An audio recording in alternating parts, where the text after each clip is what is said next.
እንኳን ደህና መጣህ እንግዳችን። እንኳን ደህና ቆያችሁ። መልካም እኛ እናውቃለን፣ ብዙሃን ያውቃል። ነገር ግን ለጥቂቶቹ ለማያውቁ እንዲሁም ደግሞ ለኛም ተጨማሪ መረጃ የሆነን ዘንድ እስቲ ስለራስህ አንድ ነገር በለን። ሳሙኤል ተስፋ ይባላል።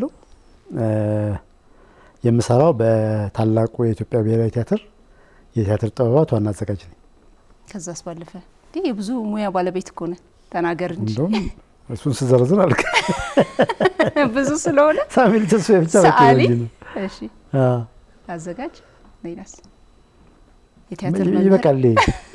ይበቃል። በጣም ትሁት ለመሆን ነው አይደል? አንደው እሺ፣ ጊዜያችሁን ከምንፈጅ ሳሙኤል ተስፋ በቂ ነው ብዬ ነው። እሺ፣ መልካም፣ እጅግ በጣም አመሰግናለሁ። እንግዲህ እኔ እናንተ እዚህ የተቀመጥ ነው የተገናኘ ነው ዛሬ ከሰራቸው ቲያትሮች በርካታ ቲያትሮች መካከል አንዱን መርጠን እሱ ላይ እንድንጨዋወት ስለፈለኩኝ ነው። ምክንያቱም በቲያትር ውስጥ እንግዲህ በዘመኑ የነበረውን የማህበረሰብ ስነ ልቦና፣ ፍልስፍና፣ የአኗኗር ዘዬ፣ ታሪክ፣ የመሪዎች መልክ ምን እንደሚመስል የሚያሳይ ቲያትር ስለሆነ እኛም እንማርበታለን ብዬ ስላሰብኩኝ ነው። ከዛ በፊት ግን ስለ ጥበብ እስቲ ትንሽ እንጨዋወት። ጥበብ ምን ማለት ነው? መገለጫዎቹስ ምንድናቸው? ለኛስ ለሰው ልጆች ያለው ፋይዳ ምን ያክል ነው? ጥበብ የምንለው አብስትራክት የሆነ ሀሳብ ነው አይደል? አዎ። ስለዚህ አብስትራክት የሆኑ ሀሳቦችን ዲፋይን ማድረግ በጣም ነው የሚከብደው። በአንድ ቃል እንትን ማለት እንትን ነው ማለት ይከብዳል ሁሌ። ለምሳሌ ፍቅር ማለት ምን ማለት ነው ብልሽ በአንቺ ኤክስፒሪየንስ ነው የምትለቂው። ነጻነት ምንድን ነው ብልሽ ነጻነትን በአንቺ ኤክስፒሪየንስ፣ ምክንያቱም አብስትራክት ሀሳብ ነው። ስሞች ናቸው መገለጫ ነው ያላቸው፣ መገለጫ አላቸውና እነሱን ለመተርጎም ብዙ ጊዜ ሊቃውንት ምን ያደርጋሉ? ብዙ እንትኖች ይደረድራሉ። ይሄን የሚያሟላ ሲሆን እንትን ይሆናል ይሉሻል። ጥበብም እንደሱ ነው ዲፋይን የሚደረገው።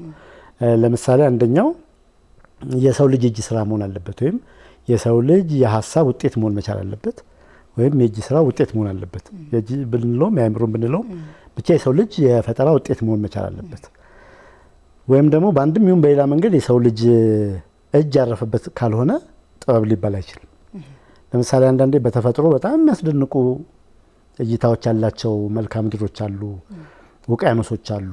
አሁን እኛ ሀገር ወደ አፋር ወደ ዳሉል አካባቢ ብትሄጂ በጣም በቃ አይተሽው የማታውቂው ቀለም፣ በምድር ላይ አይተሽው የማታውቂው ስትራክቸር፣ እስከዛሬ ድረስ ኤክስፒሪየንስ ያላደረግሽው ቴክስቸር ምናምን ታገኛለሽ። አሁን እንደዛ አስደናቂ ሆኖ ግን ጥበብ አትይውም። እሱን የሰው ልጅ እጅ አላረፈበትም። አንዳንድ አለቶች በራሳቸው በጣም ውብ ናቸው፣ በጣም አስደናቂ ናቸው ምናምን፣ ግን አርት ልትዩ አሁንም ቅድም ያልኩሽ ያንን አንድ መስፈርት ማሟላት አለበት። ለምሳሌ እንደ ቅዱስ ላሊበላ ልክ የእሱ እጅ ሲያርፍበት ያ የጥበብ ውጤት ይሆናል። ወይም ደግሞ እንደ አክሱም ድንጋይ አይደለም፣ ከዛ በኋላ አንድ የጥበብ ውጤት ነው የሚሆነው። ስለዚህ የመጀመሪያው መስፈርት እንግዲህ የሰው ልጅ የፈጠራ ውጤት መሆን መቻል አለበት። ቀጥሎ ማቅረቢያ መንገድ ወይም ደግሞ ሚዲየም ያስፈልገዋል። ማቅረቢያ መንገድም ከሌለው ጥበብ ሊባል አይችልም። ማቅረቢያ መንገድ የምንለው እያንዳንዱ የጥበብ ዘሮችን ከይሻቸው ሁሉ ማቅረቢያ ያላቸው። ለምሳሌ ቲያትር ስንል መድረክ፣ ስዕል ስንል ካንቫስ እየተባለ ሁሉም የማቅረቢያ መንገድ አለው። ስለዚህ ማቅረቢያ መንገድ ግድ ያስፈልገዋል። የሚቀጥለው ደግሞ ፊድባክ፣ ከተመልካች የሚመለስ ፊድባክ ያስፈልገዋል። አጸፋ ምላሽም ከሌለው የትኛውም የጥበብ ስራ ከተመልካቹ ወይም ከሰሚው የሚመለስ አጸፋ ምላሽ ከሌለው አሁንም አሟልቷል ልንል ይከብደናል ማለት ነው። አጸፋ ምላሽ እንግዲህ ስንል አይቶት ስለገባው ብቻ አይደለም። የጥበብ ጉልበቱ እንግዲህ ይሄ ነው። አንዳንዴ ሳይገባንም በስነ ልቦናሽ ላይ፣ በተፈጥሮሽ ላይ፣ በኑሮሽ ላይ፣ በህይወትሽ ላይ የሆነ ኢንፍሉዌንስ አለው። ለምሳሌ መስመሮች ብቻቸውን እንኳን ኢንፍሉዌንስ አላቸው። ቀለማት በራሳቸው ኢንፍሉዌንስ አላቸው። ስለዚህ እነዚህ በራሳቸው ይሄ አሁን የዘረዘርኩሽ በራሱ እንደ ፊድባክ ወይም አጸፋ ምላሽ እናየዋለን። እንደዚህ እያልሽ በጣም ብዙ መዘርዘር ይቻላል። አንድ ለመጨመር ያህል ሁልጊዜ ጥበብ የምንለው የተመረጠ መሆን መቻል አለበት። ከግዑዙ ዓለምና ከረቂቁ ዓለም ከምናየውም ከማናየው ምናባዊና ኢምናባዊ የሆነውን ማለት ነው የሆኑትን ሙሉ አጠቃሎ ግን ከነዛ ውስጥ መምረጥ አለበት። ግብስብስ ሁሉ አርት ወይም ጥበብ ሊሆን አይችልም። አሁን የምናወራቸው ቃላቶች በጣም ብዙ ናቸው። ግጥም ሲሆን ግን ከነዚህ ቃላት መምረጥ ትጀምሪያለሽ፣ ግድ ይሆናል ማለት ነው። ዳንስም ማንኛውም እንቅስቃሴ ዳንስ ይሆናል አይደል?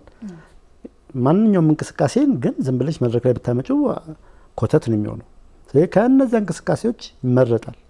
ያ ኮሪዮግራፈር መምረጥ ይጀምራል ማለት ነው። ይሄ አቋቋም፣ ይሄ እጅ አዘረጋግ፣ ይሄ አስተያየት፣ ይሄ ኤክስፕሬሽን እንደዚህ አይነት ትርጓሜ ያለው የስነ ልቦና ትርጓሜ ያለው የታሪክ ትርጓሜ ያለው ምናምን እያለ ከጭብጡ ጋር ከፈለገው ማስተላለፍ ከፈለገው መልእክት ጋር ያስታርቋል፣ ያስማማዋል። ሶ መምረጥ መጀመር አለበት። ካልመረጥ ግን አይሆንም።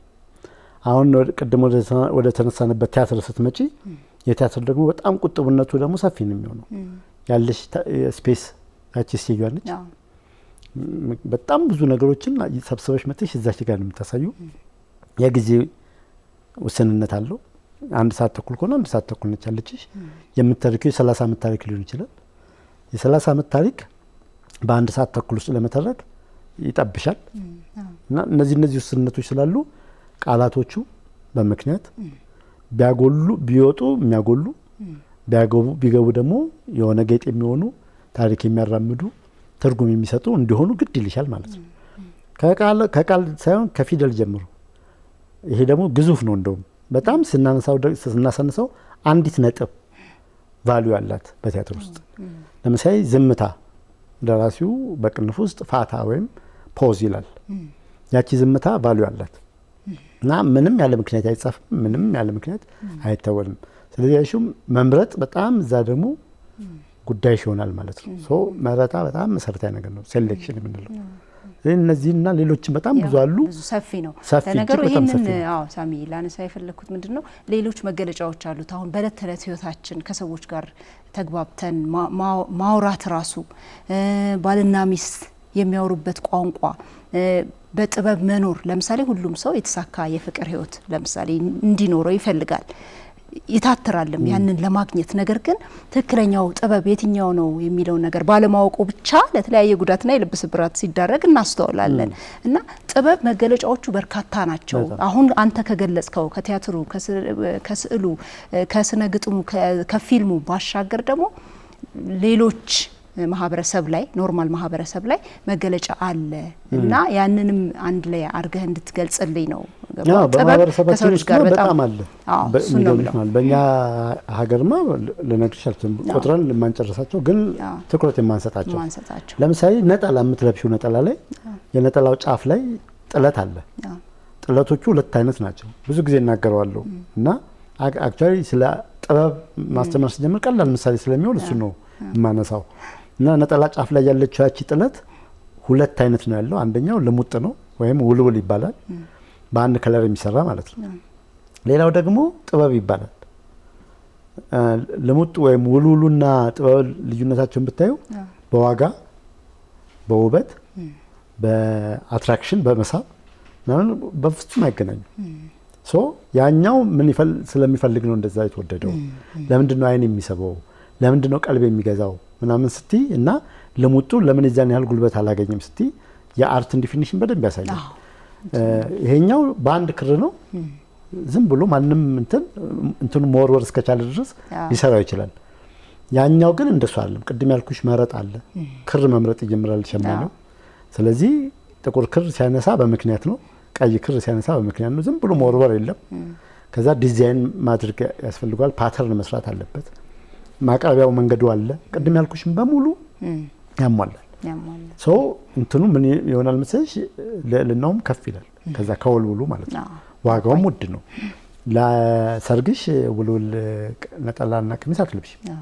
ጥበብ ያለው ነው የምትፈልጉና ራሱ ከብሮ አንቺንም ያከብርሻል፣ ወይም ጥበቡ ራሱ ከብሮ አልባሹንም ለባሹንም ያከብረዋል፣ ሙያተኛውንም ያስከብረዋል።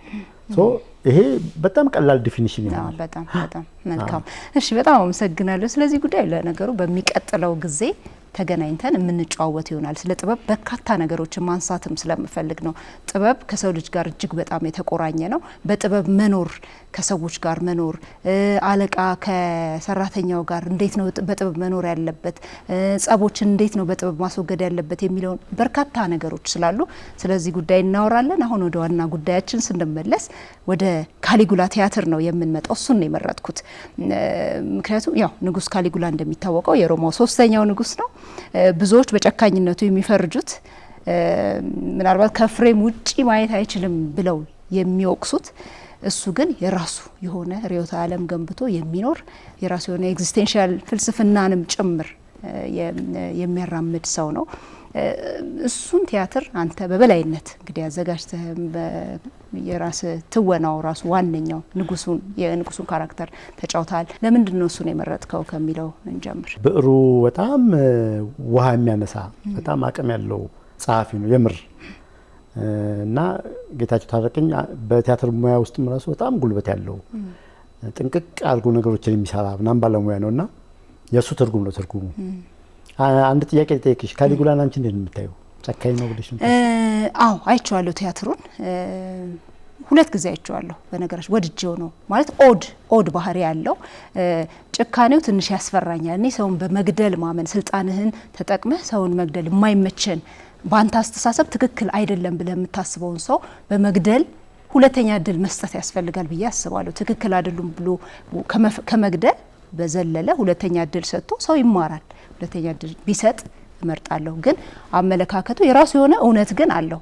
ሼር ማረግለት ማለት ነው። ግን በብዛት የምታየው አንቺ ጨካኝ ነው ምናምን ብለሽ ነው። አክቹዋሊ ብዙ ሰው እንደሱ ይላል እና ኦድ ማለት እንግዲህ የሚያስማማን ከሆነ ወጣ ያለ ማለት ነው። በዛ እንግል እኔ አሁን ለምሳሌ እንደሱ አላየው። እንደሱ ባየው ቲያትሩን ማዘጋጀትም አልፈልግም ነበር። ምክንያቱም ምንም ሊያስተምር የሚችለው ነገር አይኖረውማ።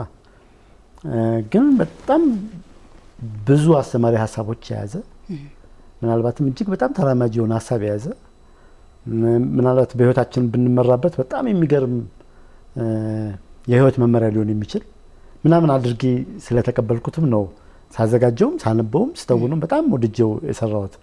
አክቹዋሊ ቲያትር እንደሱ ካልወደድሽ መስራታችን ቲያትር እንደ ፍቅር ነው። በቃ የምር ከልብሽ ልትቀበዩ ይገባልና የምር ተቀብዬ ነው የሰራሁት።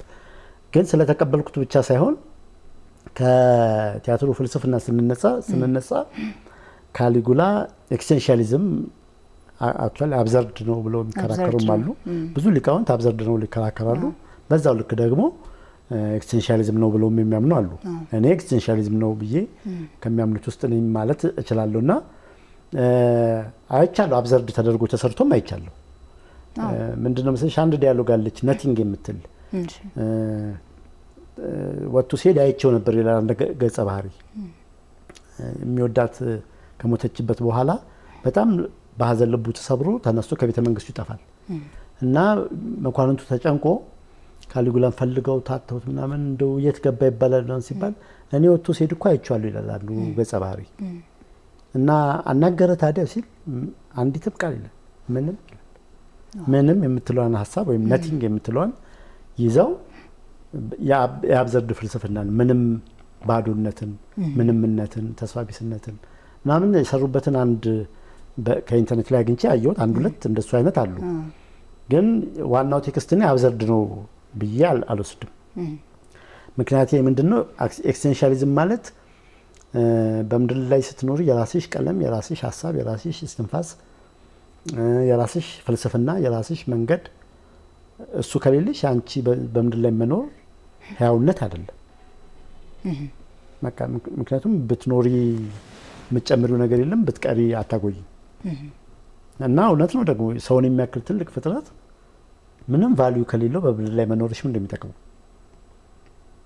ለራስሽ የሆነ አንድ ሲግኒፊካንስ የሆነ ነገር ከሌለሽ ለቤተሰብሽ ምንም ካልጠቀምሽ ለአካባቢሽ ምንም ካልጠቀምሽ ብለሽ ለሀገር ምንም ከዛ ደግሞ እድለኛ ከሆንሽ ለዓለም ግን ከነዚህ ለአንዱ ምንም ካልጠቀምሽ አስበሽዋል ምንድነው ታዲያ የምታደርጊው? ምን ከዚህ የጠረጴዛ እንኳን አገልግሎት አለ። ገብቷል። እንደሱ አንዳንዴ እንደሱ እንሆናለን። እንኳን ለሌላ ልንተርፍ ለራሳችን ማን ነው የራስሽን ሀሳብ እንኳን በድፍረት ለመናገር ፈሪ ነሽ። በመልክሽ ወይ በአቋምሽ ወይ ባለሽ የህይወት እንትን እርግጠኛ አትሆኝም። ሰው መኖርሽ ታዲያ ምንድነው ጥቅሙ? እና እግዚአብሔርም ሲፈጥርሽ እንደሱ ያለው የፈጠረሽ ህያው አድርጎ ነው የፈጠረሽ። ህያውነት የምንለው በምድር ላይ እስትንፋስ ኖርሽ መተንፈስሽ ብቻ ሳይሆን ህያው የሆነ ታሪክ እንድትሰሪ ተደርገሽ የተሰራሽ በዓለም ላይ ካሉ ፍጥረቶች በሙሉ የሰው ልጅ የተከበረ ነው። በየትኛውም እምነት ብትይጂ ማለት ነው። በየትኛውም ፍልስፍና ብትይጂ ይሄኛውን ክብርሽን አተሽ ግን በዚህ ልክ ከሆንሽ መኖርሽ ምንድነው ጥቅሙ? ወይም ህያው ነሽ ልትባይ የሚያስችልሽ ምን አለ? ምንም ነገር የለሽም። ሶ ምን እያደረግሽ ትኖሪያለሽ ማለት ነው? የሆነ ሰው ያሰመረልሽ መስመር ብቻ ስትከተይ ትኖሪያለሽ። የሆነ ሰው የተናገረውን እየደገምሽ ትኖሪያለሽ። ሰዎች የለበሱትን አለባበስ እየለበስሽ ትኖሪያለሽ። የራስሽ መልክ፣ የራስሽ ሀሳብ፣ የራስሽ ኮንትሪቢዩሽን ሳይኖርሽ ታልፊያለሽ። ይሄ ህያውነት አይደለም። ካሊጉላ የሚጨቃጨቀው ይሄንን ነው። ህያው ሆኖ ነው ጭቅጭቁ። ሙሉ ታሪኩን ብታየው ይሄ ነው ሀሳቡ። ለምሳሌ ምን ይላል መሰለሽ? በሌሎች አፍ የምታገሱ ናችሁ እናንተ ይላል። በሌላ ሰው አፍ በጣም ወዳት ዲያሎግ። አያት ቅድመ አያቶችህ የዛፍ ቅርፊት እየበሉና ደፍርስ የወንዝ ውሃ እየጠጡ ካሰቡት ሀሳብ አንተ የጥጃ ታፋ እየበላህና መልካም ወይን እየተጎነጨ ወይን አይደለም መልካም ወይን እየተጎነጨ ከነሱ የተሻለ ሀሳብ ማሰብ ካልቻልክ ድሮ ገና ሞተ መቀበር ነበረብኝ። ባልተመቻቸ ሁኔታ ለምሳሌ በእኛ ሀገር ኮንቴክስት ብናየው ባልተመቻቸ ሁኔታ የዛሬ 800 ዓመት 900 ዓመት 1000 ዓመት ወደ ኋላ ስንመለስ ሀገሪቱ የነበራት ገናናነት አሁን ትልልቅ የምትባሉ ሀገሮች እስከ መፈጠራቸው የማይታወቁበት ወይም ደግሞ ደስ በሚል አገላለጽ ለመግለጽ እንደ ጦጣ ዛፍ ለዛፍ እየዘለሉ ራቁታቸው ልብስ ሳይለብሱ በሚሉበት ዘመን ይቺ ሀገር በጣም በስልጣኔም በፍልስፍናም በምንም ረቃ ትልቅ ደረጃ ያደረሰች ሀገር። እነዛ ሰዎች የዛፍ ቅርፊት እየበሉና ድፍርስ የወንዝ ውሃ እየጠጡ ባልተመቸ ሁኔታ ለምሳሌ ላሊበላን ሲቀርጹ አክሱም ላይ ያንን የመሰለ ሐውልት ሲያቆሙ እዛ አካባቢ ያ ድንጋይ የለም። ለምሳሌ አክሱሙ ከአክሱም ከተማ ወጥተሽ በጣም ሩቅ በብዙ ኪሎ ሜትር ርቀት ላይ ተመሳሳይ ድንጋይ ያለው ያንን የሚያክል ግዙፍ ድንጋይ እንዴት ይዘውት መጡ? ክሬን የለም፣ አውሮፕላን የለም፣ ምን የለም። ገባሽ? ይሄ ባልተመቻቸ ሁኔታ ቅድም በቅርፊት እየበሉና ድፍርስ ውሃ እየጠጡ። እኛ ጋር ደግሞ ለምሳሌ ዲዛይኑን እዚህ ቁጭ ብለሽ ኮምፒውተርሽ ላይ ጨርሰሽው ልትነሽ ትችያለሽ። ላሊበላ ግን እንደሱ አይነት እድል አልነበረውም። ከላይ ነው የጀመረው አይደለ መፈልፈሉ። የትኛውም የዘመናችንም ሆነ ከዛም በኋላ ያሉ ግንባታዎችን ካይሻቸው ከታች ነው የሚጀምሩት። መሰረት ይሰሩና ከዛ ያየሽውን ወደ ላይ የሚሄደው እሱ ግን ጭንቅላቱ ውስጥ አልቋል ጥበቡ። አይሹ በዛ ቻሌንጅ ውስጥ ግን 800 ዘመን አለፈ። እኛም ስንል ከመደነቃችን የተነሳ የሰው ልጅ ያልሰራውን መላእክት ናቸው እስክንል ድረስ ከዛ እነሱ እንደዚህ የሆኑበት ሀገር ልጅ ሆነሽ የነላሊበላ የአክሱማውያን ምናምን ልጅ ሆነን ግን አሁን የምንሰራቸው ህንጻዎች ናቸው እና ሞተ መቀበር ነበረባይሹ ያስኬዳል በጣም ይላል። አዎ በጣም ወደ ኋላ መቅረታችን አያናድድም? ያናድዳል። ምንም ጥያቄ በምግብ ራሳችን አልቻልንም። ያው ማልስማማው ያው በመግደሉ ፓርት ነው ትንሽ እሱ ጋር ምን መጣለን? እሺ እንምጣ። በምግብ ራሳችን ለመቻል ስንታገል አያናድድም? ያናድዳል። እርስ በርስ ተከፋፍለን ስንባላ አያናድድም? እነዚህ ሰዎች እኮ የነበራቸው አንድነት ጥንካሬ ከኢትዮጵያ አልፈው ባህር ተሻግረው ስራ ሲያስከብሩ ምናምን የነበሩ አባቶች ነበሩ። የእነሱ ልጅ ሆነ በተመቻቸ ሁኔታ ውስጥ ኖረ። ግን ያንን መድገም ሲያቅተን ስታይ ምንም አሻራ ከሌለሽ ምን ታደርጊያለሽ በምድር ላይ? እና ልክ እሱን ነው የሚታገለው። እና በጣም የምወደው ቦታ ምን አለ መሰለሽ ያድሙበታል። ምክንያቱም በጣም ብዙ ፈተና ያበዛባቸዋል፣ ብዙ መከራ። ሁለተኛ እድል አይሰጥም ማልሽ እንጂ ሁለተኛ እድል አይደለም፣ ሶስተኛ እድል፣ አራተኛ እድል ይሰጣል። ቲያትሩን ካስታወሽ በደንብ በጣም ነው የሚሰጠው እድል እና በጣም ሲደጋገመባቸው ነው ከዛ ማመጽ የጀመሩት። እና ምን ያደርጋል መሰለሽ ለምሳሌ የአባቱ ሳይሆን የአያቱ ቤተ መንግስት ነው የወረሰው ጢባሪዎስ ቄሳር የሚባለው። እሱ ከነገሰ በኋላ መኳንንቱ የቤተ መንግስቱ መኳንንት በሙሉ የፓርላማ አባላት በሙሉ ያው ከሱ ጋር የሚሰሩት እና ፈረሱን የፓርላማ አባል አድርጎት ነበር ይባላል። እና ከዛ ኮምፕሌን አደረጉ እነሱ እንዴት ፈረስ የፓርላማ አባል ይሆናል ምናምን ሲሉ ይሄን ፈረስ ከናንተ በጣም በብዙ ነገር የተሻለ ነው። ምክንያቱም ፈረሱን በልጓም ይዤ በብረት አፍ ውስጥ ገብቶ ማለት ነው እና አስገድጄው እየጋለብኩት ብሄድ እየጋለበ ይሄዳል። ገደል ጋር ቢደርስ ግን አይገባም። አፉ ደም በደም ሊሆን ይችላል፣ ጥርሱ ሊረግፍ ይችላል፣ አይገባም ገደል ውስጥ አይኑ እያየ እኔ ግን አድርጉ ስላችሁ ታደርጋላችሁ ምን አይላችሁ አንተ ንጉስ ስለሆንክ ነው ማለት ሲሉት ምንድነው የተለየ ሌላ ያለ ነገር እነሱ ኢማጂን ያደረጉት ነገር ወይም ቪዥዋላይዝ ያደረጉት ወይም ደግሞ ኢማጂን አድርገው የሆነ ክብር ስለሰጡት ነው እንጂ ንግስና ከአንድ ሰውነት ምንም የተለየ ነገር የለውም። እንደዚህ በዚህ ፈትናቸዋል። አንዱ የፓርላማ አባል ለምሳሌ ሚስቱን በጣም ከመወደዱ የተነሳ ከሷ ጋር ተኝቶ ሁሉ ያውቅ በጣም ነው የሚያከብራት ያመልካታልና ይሄ ሰውዬ መጨረሻ እንትኑ ያቺ የሚያፈቅራት ሚስቱ ነች። እሷን ብነካበት ሪያክት ያደርጋል አይደል? የሰው ልጅ የመጨረሻ የምትይው ነገር በቃ በልጅ አትምጣብኝ ካልሽ ልጅሽ ነካውበት እገልሻለሁ እንጂ ወደ ኋላ አትመለሽም። የእውነትሽን ከሆነ ማለት እንደዛ ነው ብሎ ይፈትነዋል። ከዛ ሪያክት አያደርግም ሰውየው። ጎራዴ ከወታደሩ ተቀብሎ ይሰጠውና ጀርባውን አዙሮት ይቆማል። አይሹ ህያው እንዲሆን እኮ ነው እየሞከረ ያለው ገና አይደለም ምንም አያደርገው። ግብሻ ንጉስነት ማለት የተደራረበ ቆዳ ጦር የማይወጋው አይደለም። ቢወጋው ይሞታል። ገና አደርገው እና በእንትን ስም ቤተ መንግስቱን እንድናጸዳ ታደርገናለህ። ያጸዳቸዋል ቤተ መንግስቱን መኳንንቱም ማለት ርስታቸውን ድንገት ቀምቶ ይሸጠዋል። ምንም ሪያክት አያደርጉም። ግን ልብ ብለሻል ርስት ማለት የመጨረሻ ለአንድ መኳንንት በቃ የመጨረሻ እንትን እኮ ነው። እሱ እየፈተናቸው ነው ማለት ነው። ሪያክት እንዲያደርጉ ነው የሚፈልጉት። የሀብትሽ መለኪያ የክብርሽ መለኪያ ምናምን ነው ርስት። ይነጥቃቸዋል። ምንም አይሉ ዝም ይላሉ። እያስመሰሉ እኮ ነው ራሳቸውን ሳይሆን። አሁን ይሄ ሰውዬ መኖሩ እንደሚጠቅሙ እንትናቸው እንደዚህ ያደርግባቸው ምንም አያደርጉም። ግን የሆነ ጊዜ ግን ሲበዛባቸው ምን አሉ ማመጽ ጀመሩ። ከነሱ ጋር ካመጹት ውስጥ አንዱ መኳንንት ይመጣና ይነግረዋል። ያው እንደሱ አለ ተወዳጅ ሉምባይ እና ይመጣና ንጉስ ካሊጉላ እንደዚህ ያሰቡ ነው ምናምን ነው። በጣም ነው የሚቆጣው። በሱ ላይ እኮ ሊገሉህ ያሴሩ ነው። እሱን ነው የሚቆጣው። ወሬኛው እንዴት ጓደኞችን ትክዳቸዋለህ? ይሄን አልነገርከኝም እሺ ይለዋል። እኔም አልሰማው አንተ መታል ነገርከኝ።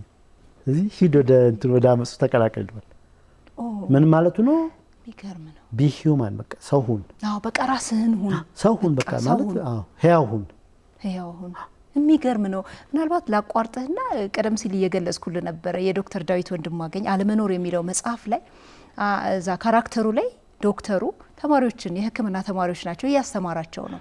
ሰው መኖር የሚጀምረው አለመኖርን ከመፍራት ነው ምናምን እያለ በደንብ እየተነተነ ያስተምራቸዋልና አንዱ ተማሪ ከዛ ውስጥ ግራ ገብቶታል። ከሕክምና ሳይንስ ከትምህርቱ ጋር ምን አይነት ግንኙነት እንዳለው በጣም ኮንፊውዝድ ሆኗል፣ ግራ ገብቶታልና ለምን አልጠይቀውም ብሎ እጁን አወጣና ሁሉም ደንግጠዋል። እንግዲህ ዩኒቨርሲቲ መምህራን ምናምን ትልቅ ቦታ አይደል የምንሰጣቸው፣ እንፈራቸዋለን ውጤታችንን እንዳያበላሹ ምናምን በማለት ማለት ነው። ያ እኮ ልክ ላይሆን ይችላል።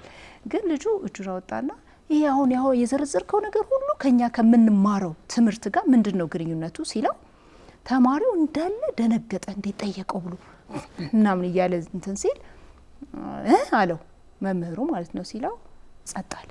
ምንድነው ያልከው? ተናገር ድገመው እንጂ ሲለው ጸጥ ፈርቶ ማለት ነው። ከዛ በኋላ ፍልስፍናውን ይጀምራል። ሰው ከራሱ እውነት ጋር ነው መኖር ያለበት፣ ሰው ራሱን መሆን መቻል አለበት ብሎ ነው መጽሐፉ የሚያልፈው ማለት ነውና ያው አንተ የሚያነሳው ከዚህ ጋር የተገናኘ ነው። ካሊጉላ በቃ እሱ ነው የሚለው እና ህያው ሁኑ ነው። ከዛ እኮ መጨረሻም እንደሚሆነው እነዛ ያው የሚያውቀው አመጽ እያወቀው አላስቆመው። አሁን ሰው እየሆኑ መጡ እነዚህ ሰዎች ብሎ ነው ህያው እየሆኑ መጡ። ምክንያቱም በቃ ዲፌንድ ማድረግ ጀመሩ፣ መቃወም ጀመሩ። ከዛ መጨረሻ ሊገሉ ሲመጡ ያውቃል። ቤተ መንግስቱ በር ላይ ጠብቋቸው እጁን ዘርግቶ አልተከላከለም። ኢቭን ወቅተውት ሲሞት ማለት ነው። እና ፊቱ ላይ ሀዘን አልነበረም። እና ሲሞትም አያም አላይፍ ብሎ ነው የሞተው። ዘላለማዊ ነኝ ህያው ነኝ። እየሞትሽ እንዴት ነው ህያው የምትሆኚው? አይሹ እነሱ ውስጥ የሱ ዘር ቀረ ማለት ነው። እነዚህን ህያዋን ፈጠረ እና ምንድነው ኤግዚስት አድርጉ ነው ጸቡ። ህልው ሁኑ በቃ መኖር ማለት የራስሽን ሀሳብ የራስሽን ስታንድ ብለሽ የምታምኚውን ነገር መያዝ መቻል አለብሽ። እንደዛ ካልሆንሽ የነፈሰው ነፋስ ሁሉ ሲጫወትብሽ ይኖራል ነው። ከኛ ነባራዊ ሁኔታ ጋር ኤክስቴንሻሊዝም ነው። የኤክስቴንሻሊዝም ፍልስፍና የሚያምረው በዚህ ነው። ሁሌም እንደው መሰለሽ የራስሽን ዓለም ደግሞ እውነቱን እንነጋገር ከተባለ ዓለማችን ላይ ለውጥ አመጡ የምትያቸው ትልልቅ ለውጥ መጣ የምትዩ ነገሮች በሙሉ በራስሽ መንገድ ስትሄጂባቸው ብቻ እንደሱ የደፈሩ ሰዎች ናቸው።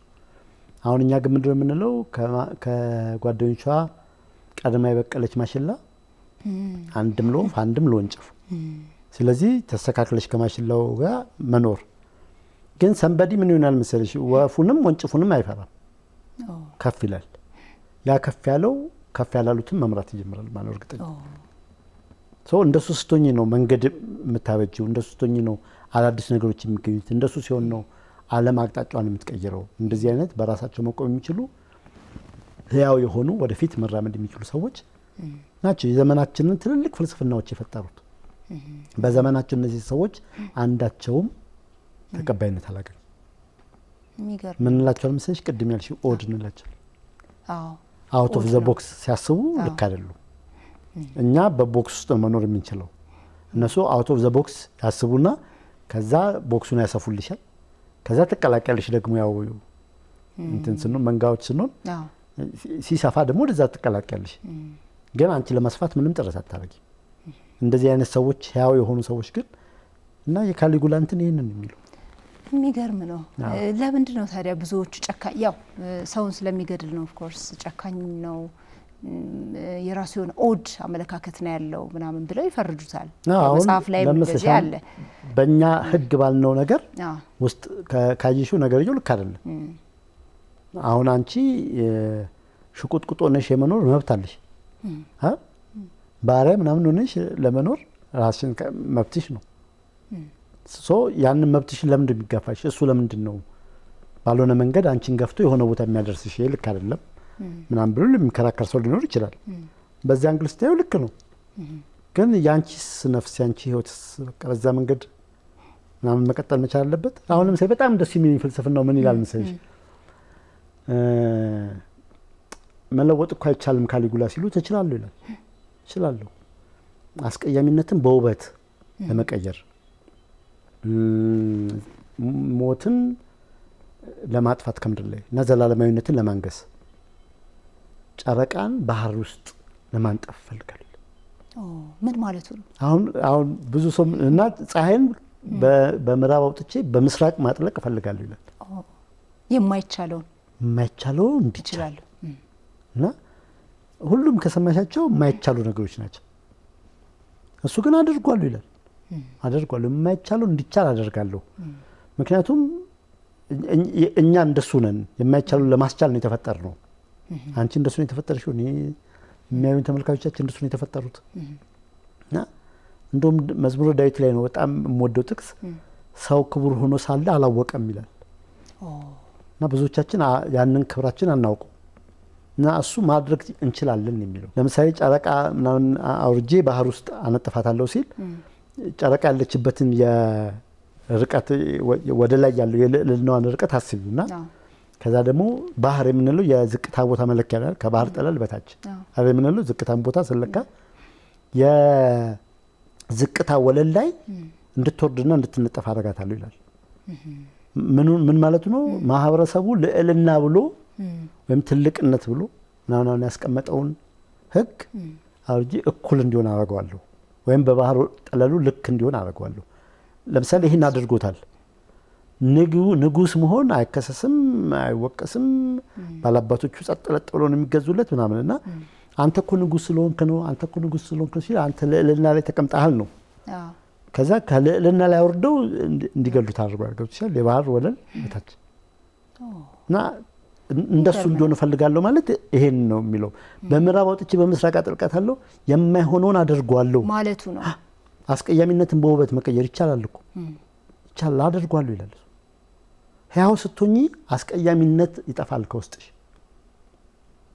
ህያው ስትሆኚ አይደል? ህያውነት ከሌለሽ ግን እያንዳንዷ ቀን የመከራ ነው የምትሆንብሽ። እያንዳንዷ ቀን አስለቃሽ ነች። ዝናብ ቢዘንብ ትማረሪያለሽ፣ ፀሐይ ቢሆን ትማረሪያለሽ፣ ነፋስ ቢሆን እጭ እና ላንቺ ሲባል ምንም የተለየ ኢንቫይሮንመንት አይመጣም። አይሹ ህያውነት ውስጥ ሲጠፋ፣ ህያውነት ውስጥ ሲኖር ደግሞ በአረም ውበት ትደነቂያለሽ፣ ከጨለማ ውስጥ ብርሃን ታያለሽ። ብዙ ትልልቅ ሊቃውንት እንደሱ ናቸው። በድቅድቅ ጨለማ ውስጥ ብርሃን ሲፈነጥቁ ታያለሽ። ለምሳሌ በሁለተኛው ዓለም ጦርነት ጊዜ ዓለም በሙሉ ጠፋች በሚባልበት ጠፋች ማለት ምንድነው?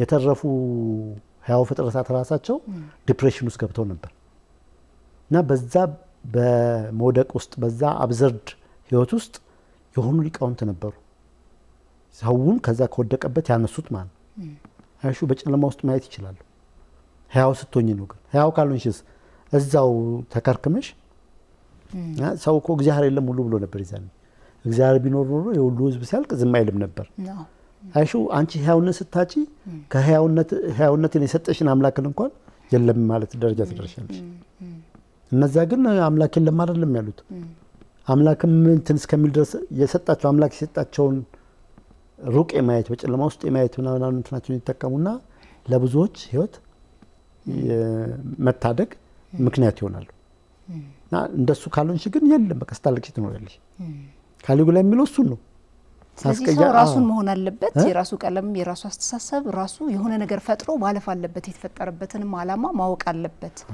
እሱን ለይቶ የሆነ ኮንትሪቢዩት ካልሆነ በጋውን በቀደም ከታረደችው ለፋሲካ በግ በምን እንልያል ታዲያ ከመጨረስ በዘለለ የሆነ ነገር አድርጋለች አይሽ ሞቷ ራሱ የሆነ ባላ አድምቋል ቢያንስ እና እንደሱ ካልሆንሽ ምንድነው ጥቅምሽ ነው የሱ ፍልስፍና ይሄ ነው ልክ እንደሱ እኮ ብናስበው ሀገራችን ያለችበት ሁኔታ በጣም የሚያመን አይደል ከዛ አሞሽ ብቻ አታቆሚም እኔ እኮ ይሄን ያህል ጉልበት አለኝ በዚህ ረገድ ኮንትሪቢዩት ማድረግ ያደጉ ብለን እናመልካቸውና እናደንቃቸው ሀገራት ከኛ የተለየ ምንም ሰበና ያላቸው ልዩነታችን አሁን ባወራነው ነገር ብቻ ነው ህያው መሆንና አለመሆን ምን እናድርግ ታዲያ አሁን ይሄኛው ትውልድ አሁን ከንጉስ ካሊጉላና በዛን ዘመን ከነበረው ማህበረሰብ ምንድነው መማር ያለበት ምንድነው ክፍተታችንስ ብለ ታስባለህ ይሄው ነው እኮ በምድር ላይ የተፈጠርክበት ምክንያት ወቀው ህያው ሁን ህያውነት የሚጀምረው ከራስ ነው ራስሽን ተወጇለሽ ቁመትሽን ተወጇለሽ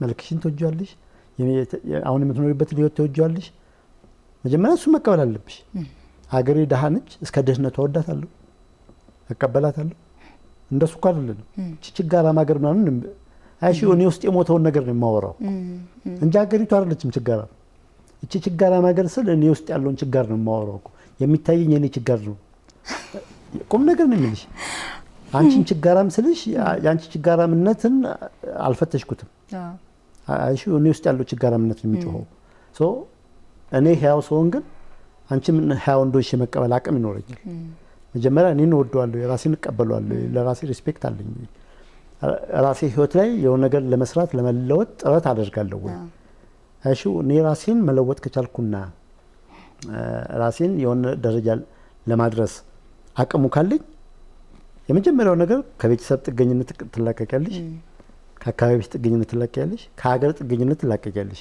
አይሽ የሀገር ዳቱኝ ማለት አንቺ ራስሽን አሳደግሽ እኮ ማለት በተዘዋዋሪ መንገድ ለሀገርሽ ኮንትሪቢዩት አድርገሽ አለ እኔ ጥሩ ገቢ ካለኝ ሀገር እኮ የኔ አይነቱ ተደምሮ እኮ ነው ኢትዮጵያ የምትሆነው ሶ የሚጀምረው ከራስሽ ነው ከዛ ደግሞ እሱ ላይ ሰርተሽ ከጨረሽ ደግሞ አካባቢሽ ከዛ ከተማሽ ከዛ ሀገርሽ ያሽ እነዚህ ነገሮች ያው ለማድረግ ጥረት ታደርጊያለሽ ሶ የሚጀምረው ነገር ህያው መሆን ነው ህያው መሆን ከካሊጉላ የምንማረው ማለት ነው የሚገርም ነው በጣም ደስ የሚል ነው በአንድ ወቅት አንድ የስነልቦና መምህራችን ነች በሶሻል ሳይኮሎጂ ላይ ስንማር ምን አለች ሰው ልብ ውስጥ ያለው አእምሮ ውስጥ ያለውና አንደበቱ ከዛ ተግባሩ አንድ አይነት መሆን አለበት ውጪው ሌላ ወይም አንደበቱ ሌላ ውስጡ ሌላ ከሆነ የማቹሪቲ ሌቭሉ ላይ ጥያቄ ምልክት የሚያስነሳ ነው እና ሰው በተቻለ መጠን ራሳችሁ የምትኖሩትን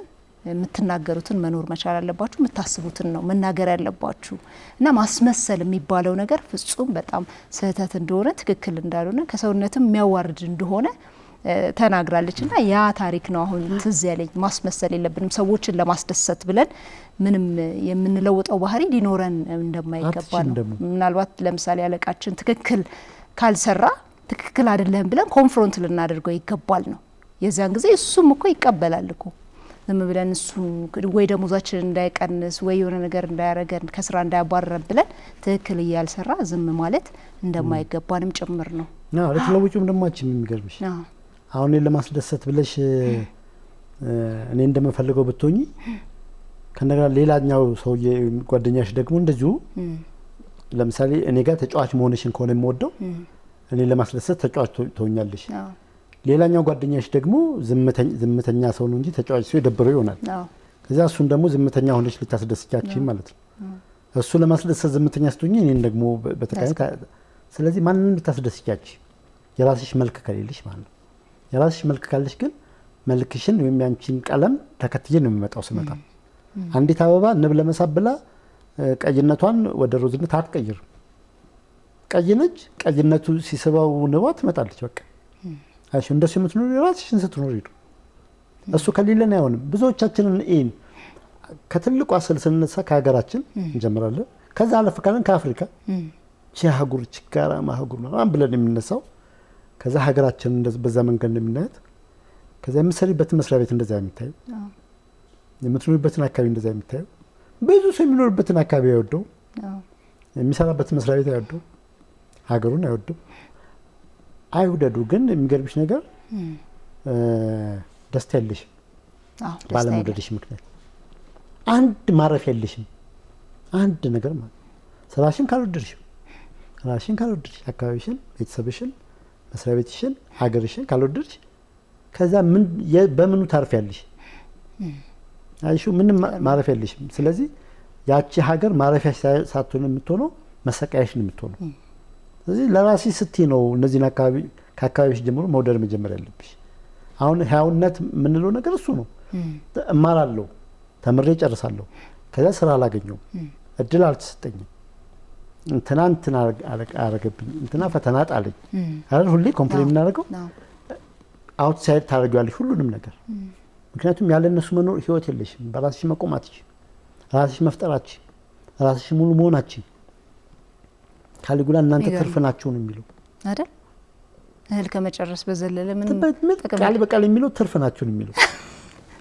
ትርፍ ከሆናችሁ መሞት አለባችሁ፣ መወገድ አለበት። ምንም አይጠቅሙም። የሚገርም ነው፣ በጣም የሚገርም ነው። ስለዚህ አሁን እንደው ወደ መጨረሻው ልጠይቅ የምፈልገው ያው ካራክተሩን በተወሰነ ደረጃ እንድትጫወትልን ነው የምታስታውሰውን። በደንብ ማስታውሰው ከቅድሙ ዲያሎግ ነው። እሱን ልበልሽ። እሺ።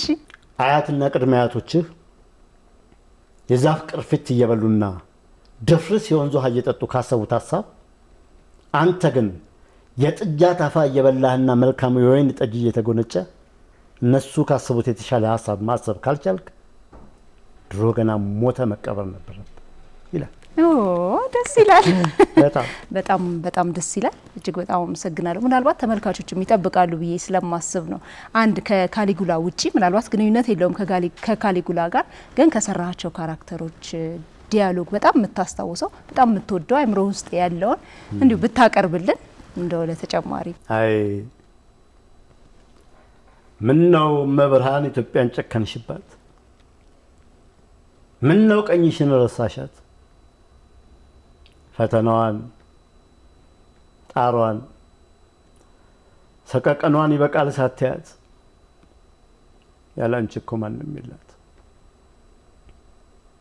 አውሮፓ እንደው ተናጋዋን በፋሽስታዊ ነቀርሳ ታርሳ ተምሳ በስብሳ ሂትለራዊ እባጭ ጫንቃዋን እንደ ኮረብታ ቁልቁል ተጭኗት ቀና ብላ እውነትን እንዳታይ አንገቷን ቁልቁል ጠምዟት ነፍሷን ድጦ ያስበረከካት ስልጡን ብኩን መጻጉዕ ናት። ይበቃል። እጅግ በጣም አመሰግናለሁ አርቲስት ሳሙኤል ተስፋዬ ስለነበረን ቆይታ። ተመልካቾቻችን ከአርቲስት ሳሙኤል ተስፋዬ ጋር የነበረን ቆይታ ይህንን ይመስላል። አሁንም ፕሮግራማችን ይቀጥላል። በድጋሚ መልካም ቆይታ።